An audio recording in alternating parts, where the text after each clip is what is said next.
I wanted to tell stories and I wanted to be creative. So documentary filmmaking came into my life because of that. So I find it's a very useful tool to educate, make people have a greater awareness for subjects.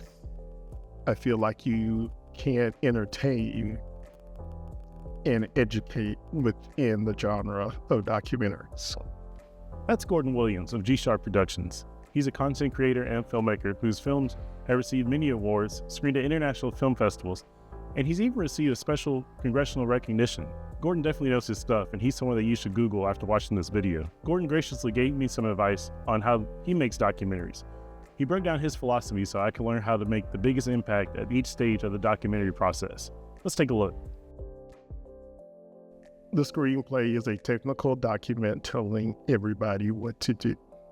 Everything from the art department to how the location is going to look. You're telling the actors how to perform, what to say, telling wardrobe how these people need to be dressed. So it's a very technical document telling everything that needs to happen. So that script is the blueprint of the project.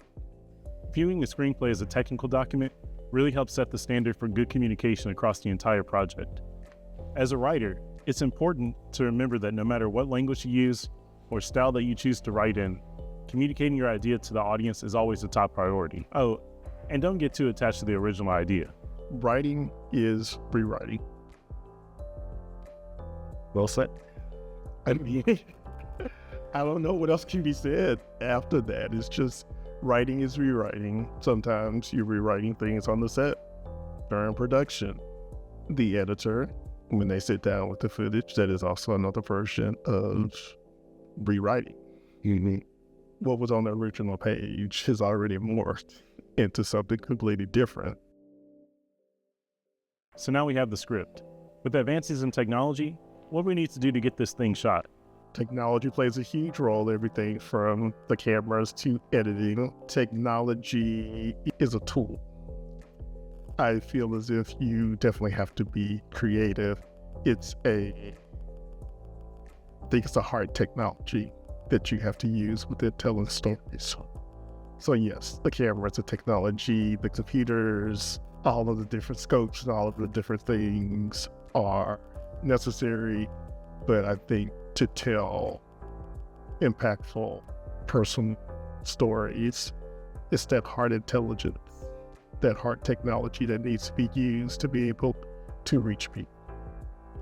In documentary filmmaking, there are times where speed is of the essence to be able to move quickly. So having lighter equipment, not having a huge camera, tripod to take around it, the ability to pull out your phone and have something that can shoot 4K video, just like that.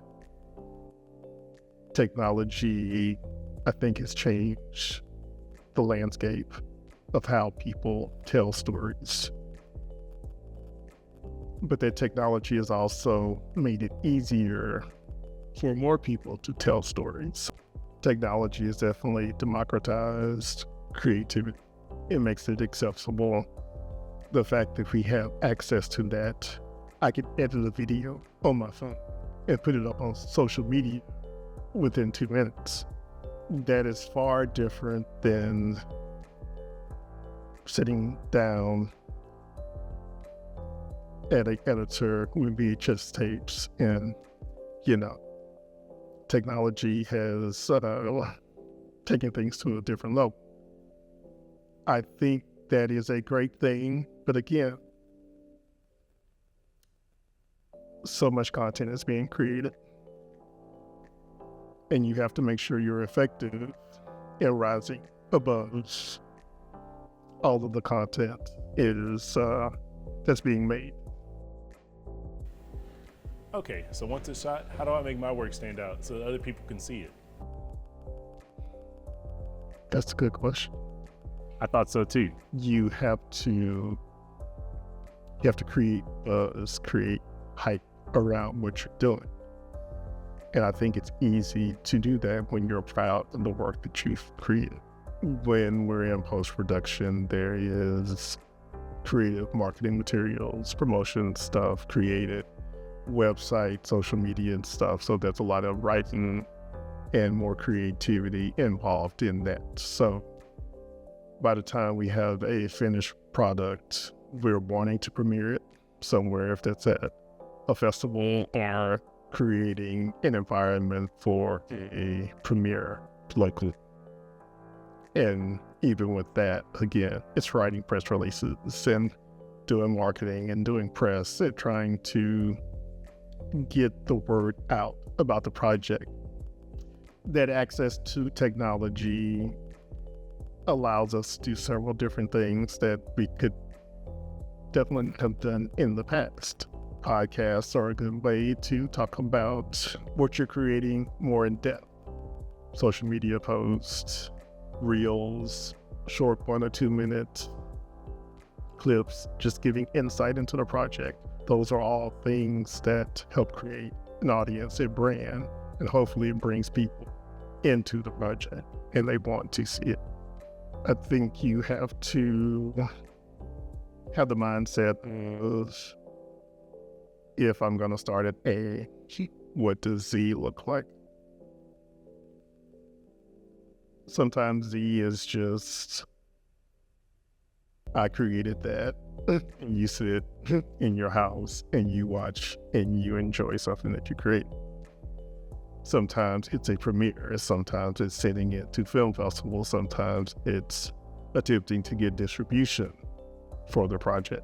So I firmly believe that when you decide you're going to make something, you have to decide what the end goal is going to be and what do you need to do in the creative phase to make your life easier once you get to that point to where it's completed and you're ready to share it. So basically, it's just not about filming the project and getting it made. It's also about meeting the audience where they are. So they'll not only be able to see your project, but they'll also want to see your project.